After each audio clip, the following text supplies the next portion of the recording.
It was just after sunset when I found myself walking down a quiet country road, the kind that feels too far from any town. My phone had no signal, and my car had broken down miles back. There wasn't a soul in sight, just empty fields stretching out on either side. The night was creeping in fast, and I started to feel the weight of it, like something was out there, watching. As I trudged along, I heard a faint noise off to my right. It was soft at first, like a shuffle of feet in the grass. I turned, but there was nothing. Just the rustling of the wind.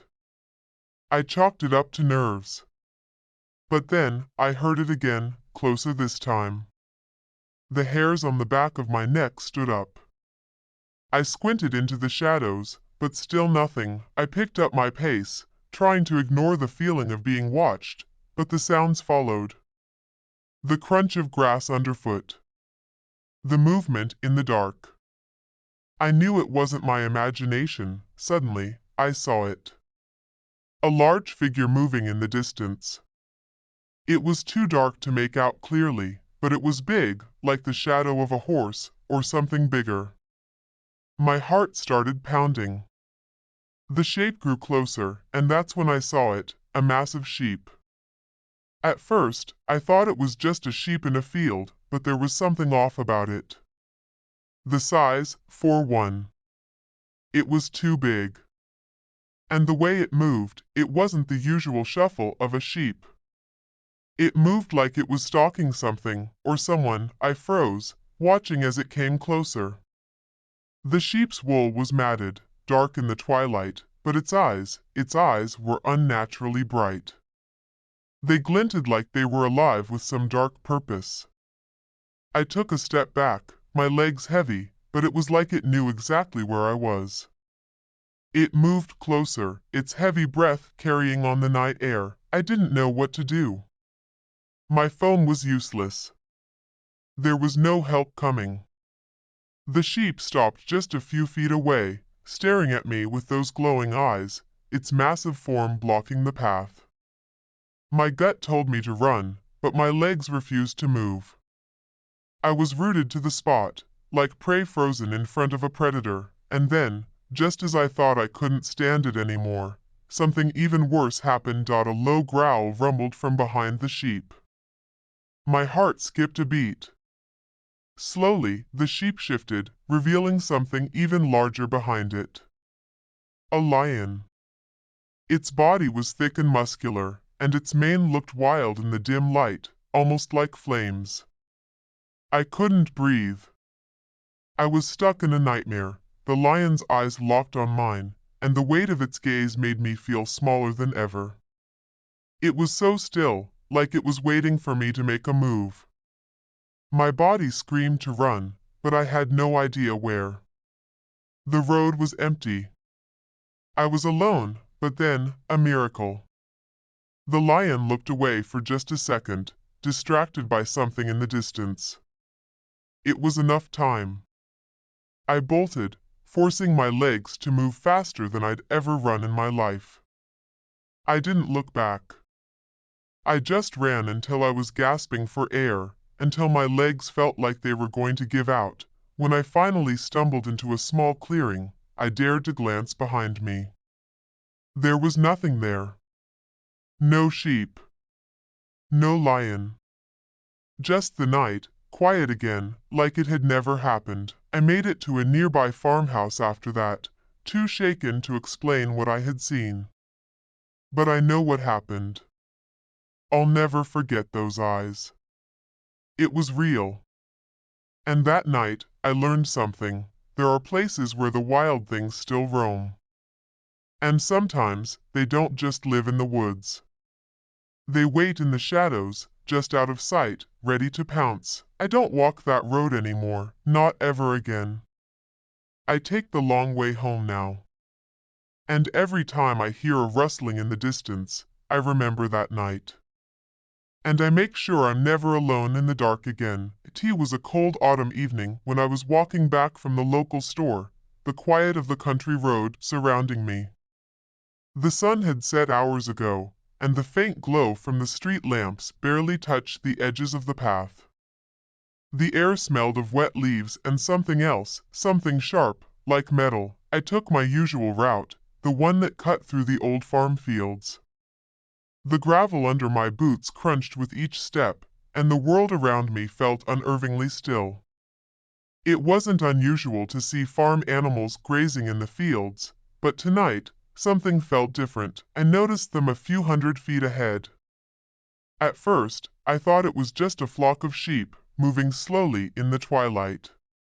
But as I got closer, the shape of a massive creature at the back of the group became clearer. It was a lion.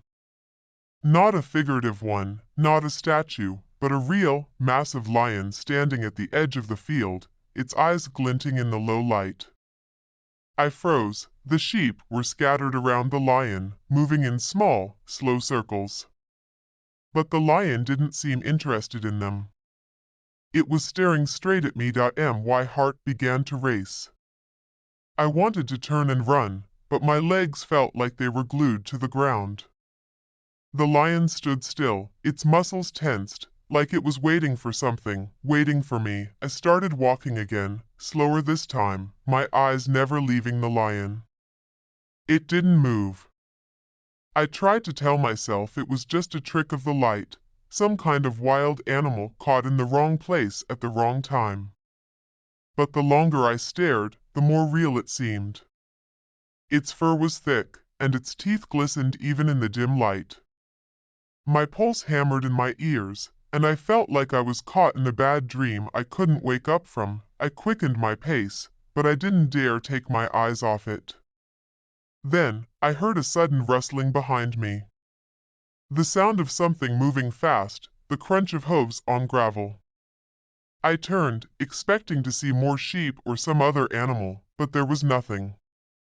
Just the empty road behind me. My breath caught in my throat. When I looked back to where the lion had been, it was gone. The sheep were still there, but the lion was no longer among them. I wanted to run now, to get as far away from this place as possible.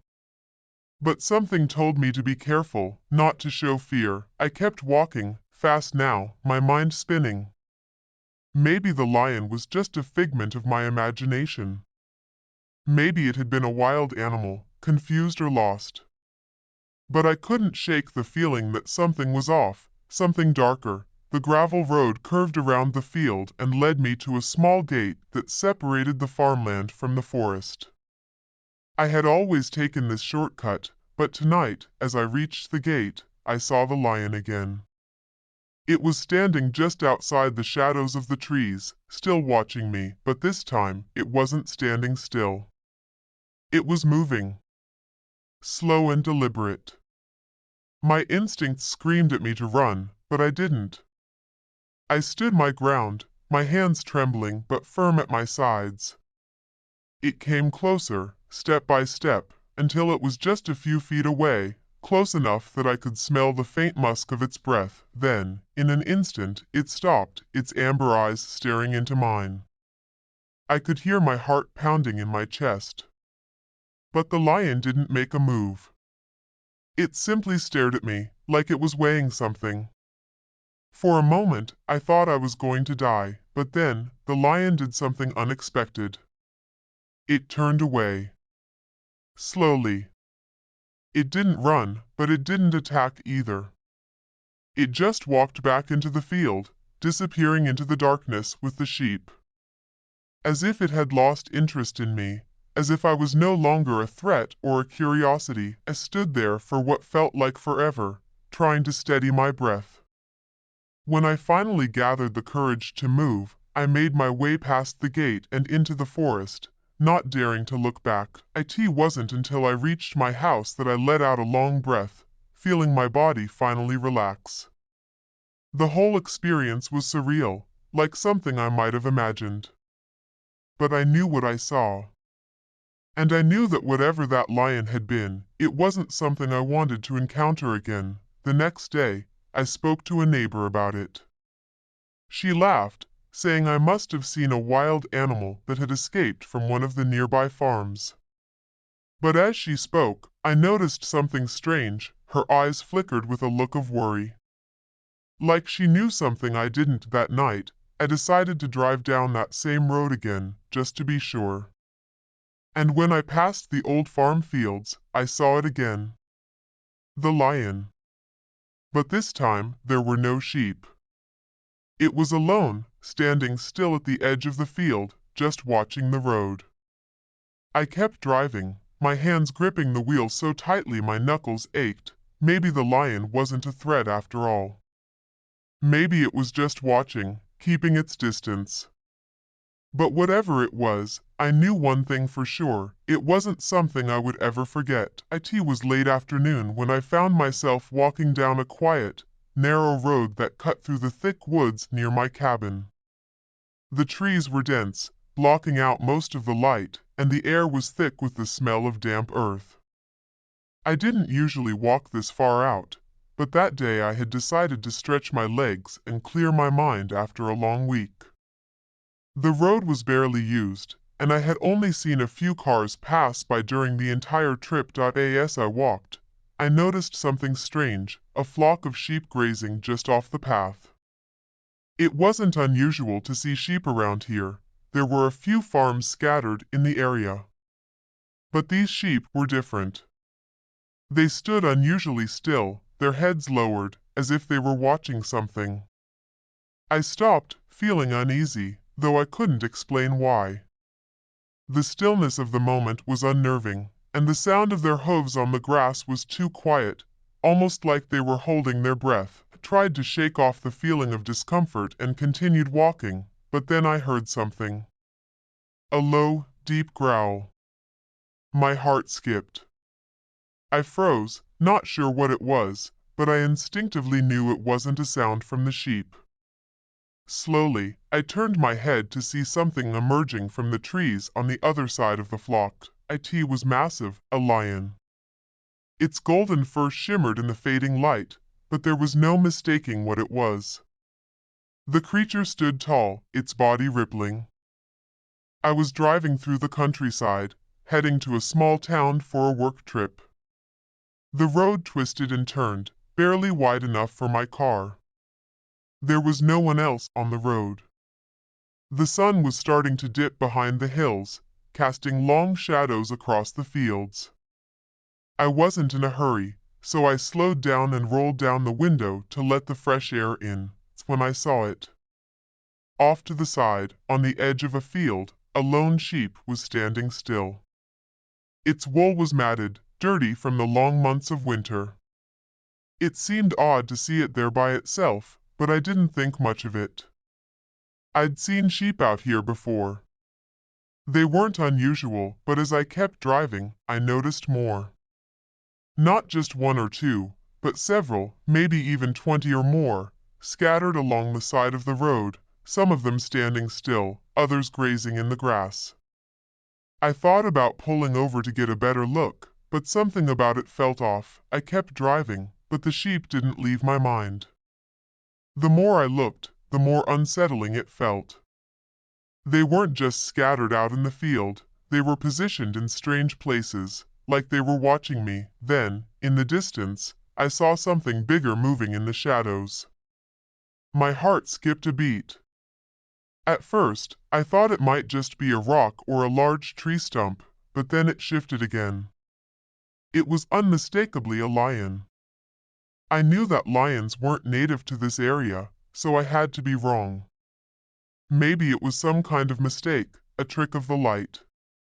But I couldn't shake the feeling that I was wrong. I drove faster, my hands gripping the wheel tighter.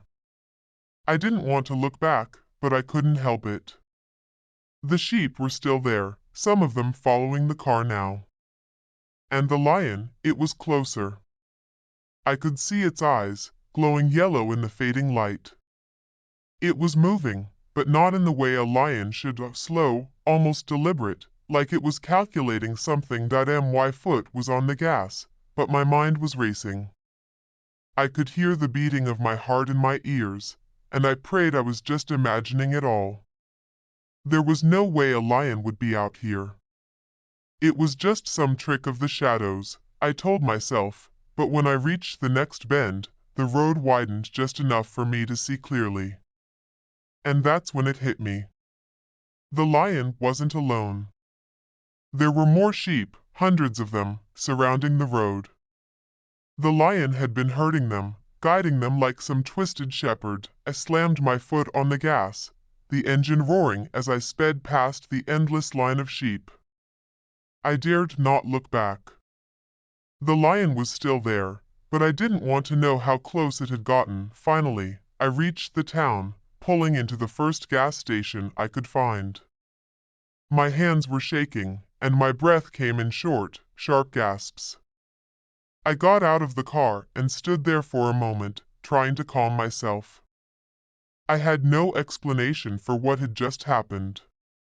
No logical reason for what I saw. I went inside the gas station to grab a bottle of water. The clerk, a young woman with dark circles under her eyes, looked at me curiously as I paid. "You okay?" she asked. "Yeah, just a bit shaken," I said, trying to sound calm. "I just drove past a field full of sheep and a lion, I think." She blinked at me, then gave a small, knowing smile. "You saw it too?" "What?" "The lion. It's been around for a while now. It's been herding the sheep. Weird thing is, nobody knows where it came from. Some folks say it's escaped from somewhere, but nobody's really sure. I've heard it from a few people, but no one wants to talk about it too much. Guess it's just been here for so long, people got used to it." I stood there for a moment, processing what she said. The lion wasn't a hallucination or a trick of the light. It was real. And it wasn't going anywhere, but what she said next helped me calm down a little. It's strange, but the lions never hurt anyone. It just stays out there, moving along with the sheep. I think it's been looking after them, somehow. Maybe it's just part of the land now. Just like the rest of us. Her words lingered in my mind as I left the gas station. The fear I'd felt on that road faded, replaced with a strange sense of understanding. It wasn't a danger. The lion wasn't out to hunt me, it was just another part of the world, like the sheep it guarded, and as I drove away, I looked back one last time. The lion was still there, standing at the edge of the road, watching. But now, I wasn't afraid. I had found peace in the oddness of it all. Sometimes, things didn't need to be explained. They just were. It was late in the afternoon when I set out for the hike. The sun was dipping low behind the hills, casting long shadows across the dusty trail. I wasn't worried. I'd walked this path 100 times before. But today felt different. The air felt thick, like something was hanging just out of sight. As I walked deeper into the forest, the normal sounds of birds and rustling leaves faded away. Everything felt quieter, too quiet. I figured I was just overthinking it, maybe from the long hours of walking, but there was this nagging feeling in the back of my mind that I couldn't shake. I tried to focus on my steps, but the silence around me pressed in hard. I came to a clearing. The kind of open space that usually felt like a relief after being surrounded by trees for so long. But today, it didn't. The ground was covered with tall, yellowed grass, and there, standing in the middle of it, was a sheep. It looked normal at first, but as I stepped closer, I noticed its eyes. It wasn't the usual calm, soft gaze of a sheep. These eyes were wide, almost unnaturally so. They stared at me, but not like a peaceful animal. It was more like it was waiting for something. I hesitated. Maybe I was imagining things, but I couldn't take my eyes off of it. As I stood still, trying to figure out why it was making me so uneasy, I heard a low growl coming from behind me. It was too deep to be anything I had ever heard in these woods before. I slowly turned around. A lion stood at the edge of the clearing, watching me. Not a dream, not a myth. A full-grown lion, its mane thick and wild, eyes locked onto me with a predatory focus. My heart skipped a beat. I'd read about lions being in the wild in this area, but I never thought I'd see one. They didn't belong here. This wasn't Africa. This was my quiet little hiking trail. The sheep didn't move. It just stood there, staring. But the lion took a step toward me, and my mind screamed at me to run. But I was frozen, my legs stuck in place, as though the animal's eyes had a hold on me. The lion growled again, louder this time, and took another step forward.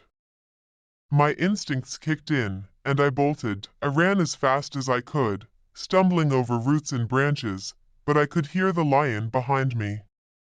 The ground shook with its heavy steps. My breath was coming in short bursts, my legs burning from the effort, but there was no way I could outrun it. I glanced over my shoulder, just for a moment, and saw the lion getting closer, its teeth bared. Then, as I ran through a thicket of trees, I tripped and fell. Pain shot through my leg, but I didn't stop. I scrambled to my feet, feeling the heat of the lion's breath on my neck. I was almost out of the forest, almost back to the open field where I could see the main trail, but the lion was right behind me. I didn't think I could make it, and then something strange happened. The lion paused. It stopped dead in its tracks. I didn't dare to look back. I kept running, pushing myself harder, my pulse roaring in my ears. I broke through the edge of the forest and collapsed onto the gravel path. I was shaking, out of breath, my heart racing, but I made it. I didn't stop. I kept running, not looking back, until I saw the lights of the town ahead. And I didn't stop until I was safely inside my house. Later, I found out that there had been a zoo escape a few days before. The lion was part of the exhibit. It had wandered into the forest somehow, probably following the sheep. But what made my stomach turn wasn't just that. It was the fact that no one had seen the lion for days, and no one could explain how the sheep had ended up there in the clearing. It wasn't wild. It wasn't normal. It had looked like something was waiting. And for the first time, I realized it wasn't just the lion I'd been running from. Something else had been there, too. I never went back to that trail again. The woods are quiet now, but in the back of my mind, I still hear the growl. And I don't think I'll ever stop wondering what that sheep was really waiting for. Had been working as a ranch hand for about 6 months, taking care of a flock of sheep on a small farm outside of town. It was a quiet, lonely job, but I was getting used to the routine, feeding the sheep, checking the fences, and making sure everything was in order. The land was wide open, and every evening, after the sun dipped below the horizon, the world seemed to fall into an eerie stillness. One night, I was closing up the barn after the sheep were fed when I noticed something strange. A set of large paw prints in the mud near the edge of the pasture. I froze, looking at them, my heart rate quickening. They were too big to be from a dog. And I'd been told there were no predators in the area. Not big ones anyway. But these prints didn't belong to anything small. They were too deep and wide, like the tracks of a large cat. I didn't waste time overthinking it. I grabbed my flashlight and headed to the edge of the pasture to take a look. The sheep were calm, scattered across the field, but there was a noticeable tension in the air. I scanned the dark horizon, the beam of my flashlight cutting through the blackness. That's when I saw it. A pair of eyes reflecting the light, large, yellow, and unblinking. They were far away, at least 100 yards off, but I could feel the weight of them staring right at me. The hairs on my neck stood up. It was too